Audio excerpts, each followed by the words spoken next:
பந்தள ராஜா மந்திரி கிட்ட சில உத்தரவுகள் எல்லாம் பிறப்பிச்சுட்டு அந்த இடத்த விட்டு கிளம்புறதோட போன எபிசோட் முடிச்சிருந்தோம். இன்னைக்கு எபிசோட்ல மணிகண்டன் மந்திரி கூப்பிடுறாரு, உங்ககிட்ட ஒரு விஷயம் கேட்கணும் அப்படின்ட்டு. மந்திரி தயங்கிக்கிட்டே ஒளியில் எல்லாத்தையும் எழுதி இப்போ கொண்டு வந்துடுறேன், அப்புறமேல் பேசலாம் அப்படிங்கிற மாதிரி தள்ளி போடுறாரு. அதே மாதிரி பண்ணுங்க அப்படின்ட்டு மணிகண்டன் அங்கிருந்து கிளம்புனதும் மந்திரி கிட்ட எந்த மாற்றமும் தெரியல. இந்த ஒளியில் எழுதப்பட்ட எல்லா விஷயத்தையுமே மாத்தி எழுதுறது என்னால முடியும் அப்படிங்கறது பாவம் மணிகண்டனுக்கு தெரியல அப்படின்னு சொல்லிட்டு அவர் அங்கிருந்து கிளம்புறாரு. அடுத்த காட்சியில வைகுண்டத்தை காமிக்கிறாங்க. நாரதர் நாராயணன் கிட்ட சொல்லிட்டு இருக்காரு, எப்பவுமே தெய்வசக்தி மீறி தவறான சக்திகள்லாம் ஜெயிச்சுட்டே இருக்கு, இது எப்படி அப்படின்னு கேட்கிறாரு. பாவங்கள் எல்லாம் பனைமரம் போல வளரும்னு கேள்விப்பட்டிருக்கீங்க இல்லையா, அது மாதிரிதான் மந்திரியும் நடந்துக்கிறாரு. ஆனா அது வளர்ச்சி கிடையாது, அழிவுதான். இவங்க எல்லாம் ஒரு கருவிகள் மட்டும்தான். பிரம்மா என்ன எழுதியிருக்காரோ அது மாதிரிதான் நடக்க போகுது. ஈஸ்வரனோட விருப்பப்படிதான் எல்லாமே நடக்கும். ராவணனோட முடிவு ராமர் கையில இருந்த மாதிரி மகிழ்ச்சியோட முடிவு மணிகண்டன் கையால அப்படின்னு சொல்றாரு நாரதர். அதுக்கு எல்லாத்துக்குமே காரணம் அவங்க எல்லாருமே அசுரர்களா இருந்தா கூட பெரிய தவசிகள், அதுதான் அவங்களோட இறுதி காலத்துல அவங்களுக்கு துணையா நிக்குது.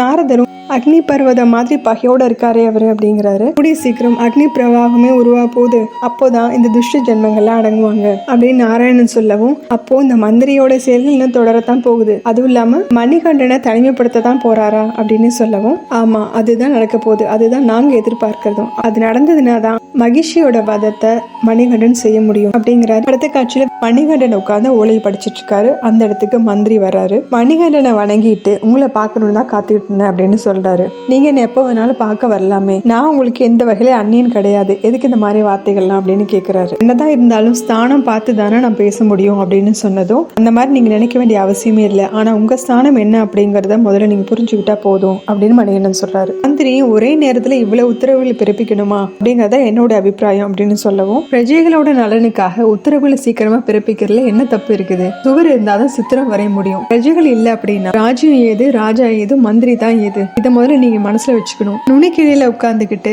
அடிக்கலை வெட்டுற மாதிரி வேலையெல்லாம் பண்ணக்கூடாது அப்படிங்கிறாரு. உடனே மந்திரியும் வந்த வேலையை பார்க்கலாம் அப்படிங்கிற மாதிரி, ஓலையில நீங்க சொன்ன மாதிரி எல்லாமே எழுதி கொண்டு வந்துட்டு நீங்க பார்த்துட்டு சொன்னீங்கன்னா ராஜா கிட்ட போய் கழுத்து வாங்கிட்டு வந்துருவேன் அப்படிங்கிறாரு. மணிகண்டனும் அதை வாங்கி படிச்சு பார்த்துட்டு சிரிச்சுக்கிட்டே அதை மடிச்சு வைக்க அவர் என்ன சொல்ல போறாரோ அப்படிங்கிற மாதிரி மந்திரி எட்டி பார்த்துக்கிட்டு இருக்காரு. நீங்க அப்பா முன்னாடி உத்தரவுகளை பத்தி உங்ககிட்ட சொல்லும் போது நீங்க ஏன் தயங்கினீங்க நான் சொல்லட்டுமா, பள்ளியங்குளத்து அதிகாரியை பதவி நீக்கம் செஞ்சதுல உங்களுக்கு விருப்பம் இல்ல தானே அப்படின்னதும், இல்ல அவர் எனக்கு தெரிஞ்சவரும் திரும்ப மந்திரி சொல்ல வராரு, ஒரு தவறான அதிகாரியை காப்பாத்தி ஜனங்களுக்கு கெடுதல் செய்யணுங்கல உங்களுக்கு இவ்வளவு ஈடுபாடு, இந்த விஷயத்துல இதுக்கு மேல நீங்க தலையிட்டீங்கன்னா நாடு கடத்த வேண்டியது இருக்கும் அப்படின்னு சொல்றாரு. அது எதுவும் பண்ணிடாதீங்க அப்படின்னு மந்திரி கெஞ்சவும், அம்பலப்புழையில அரசாங்க சொத்துக்களை கையாடல் பண்ணது உங்க சகோதரியோட கணவர் தானே அப்படின்னதும் மந்திரி அதிர்ச்சியாகி பாக்குறாரு. இதுக்கு பதில் எதுவும் உங்ககிட்ட இருக்கான்னு கேக்குறாரு. வேற வழி இல்லாம மந்திரி உண்மைதான் அப்படின்னு ஒத்துக்கிறாரு. மந்திரியோட சொந்தம் கூட பார்க்க மாட்டேன், செஞ்ச தவறுக்கு வருந்தல அப்படின்னா அவரோட சொத்துக்கள் எல்லாம் பறிமுதல் பண்ணி அவரே நாடு கடத்த வேண்டியது இருக்கும் அப்படிங்கிறாரு. இதை கேட்டு பாதிரி போன மந்திரியும் அப்படி எதுவும் பண்ணிடாதீங்க அப்படின்னு சொன்னதும், மந்திரிக்கும் அவரோட சொந்தங்களுக்கும் மட்டுமே இந்த தேசத்தோட சொத்துக்கள் சொந்தமானது கிடையாது,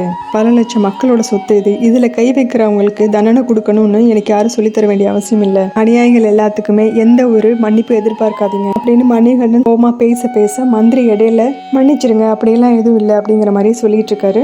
ஏடுகள் எதுவும் இருட்டறையில இருக்கிறதுக்காக எழுதப்படுறது கிடையாது, உத்தரவுகளை அதே மாதிரி துருப்பிடிக்கிறதுக்காக உருவாக்குறதும் கிடையாது. இந்த மணிகண்டன் பிறவெடுத்ததுக்கு சில உயர்ந்த நோக்கங்கள் இருக்கு, அது அரசருடைய பதவியோ இல்ல இந்த அற்பமான மந்திரி பதவியோ கிடையாது, அதை நீங்க ஞாபகம் வச்சுக்கோங்க. நான் இந்த அரண்மனையில் இருக்க வரைக்கும் எல்லாம் நீதி நேர்மைப்படிதான் நடக்கணும். என்ன பொறுத்த வரைக்கும் சாதாரண குடிமகனுக்கும் மந்திரிக்கும் பெரிய வித்தியாசம் கிடையாது. என்னுடைய லட்சிய பயணத்துல இந்த அரண்மனைங்கிறது ஒரு தங்குற இடம் மட்டும்தான், இது எதுவுமே என்னுடைய நோக்கம் கிடையாது, என்னோட பயணத்துல இது எல்லாமே ஒரு படிக்கல் மாதிரி தான் அப்படின்னு கோவமா சொல்ல, மந்திரி எல்லாத்துக்குமே தயங்கி தயங்கி ஆமா ஆமான்னு சொல்லிட்டு இருக்காரு. இது சொல்லி முடிச்சுட்டு மணிகண்டன் ஒரு ஸ்லோகத்தை சொல்லி இதுக்கான பொருள் தெரியுமான்னு கேட்டதும் தெரியும் அப்படிங்கிறாரு. எங்க சொல்லுங்க அப்படின்னதும், இல்ல இல்ல எனக்கு தெரியல, நீங்களே சொல்லுங்க அப்படிங்கிறாரு மந்திரி. ஒரு குலத்தை காப்பாற்றணும் அப்படின்னா ஒருத்தனை இழக்கிறது தப்பு இல்ல, ஒரு கிராமத்தை காப்பாத்துறதுக்காக ஒரு குலத்தை இழக்கிறது தப்பு இல்ல, ஒரு கிராமத்தை இழந்தாவது ஒரு ராஜ்யத்தை காப்பாற்றணும், பூமியை இழந்தா கூட ஒரு ஆத்மாவோட தூய்மையை காப்பாற்றணும், இதுதான் என்னோட எண்ணம் அப்படின்னு சொன்னதும் புரிஞ்சிருச்சு அப்படிங்கிறாரு மந்திரி. இப்போ எல்லாரையுமே கஷ்டப்படுத்தக்கூடிய ஒரு மந்திரி நான் எப்படி காப்பாற்றுவேன், அதனால ஞாபகம் வச்சுக்கோங்க, எவ்வளவு சீக்கிரம் முடியுமோ அவ்வளவு சீக்கிரம் அப்பா கிட்ட கையெழுத்து வாங்கி இந்த உத்தரவுகளை அனுப்ப வேண்டிய இடங்களுக்கு அனுப்பி வைங்க அப்படின்னு சொல்றாரு. மந்திரி ஏதோ சொல்ல வரும், நீங்க கிளம்பலாம் அப்படின்னு அவர் அனுப்பிச்சு வச்சிடறாரு. இதோட இந்த எபிசோட் முடியுது. அடுத்த எபிசோட்ல பார்க்கலாம். நம்ம சேனல் லைக் பண்ணுங்க, ஷேர் பண்ணுங்க, சப்ஸ்கிரைப் பண்ணுங்க, பெல் பட்டனை பிரஸ் பண்ணுங்க. தேங்க்யூ.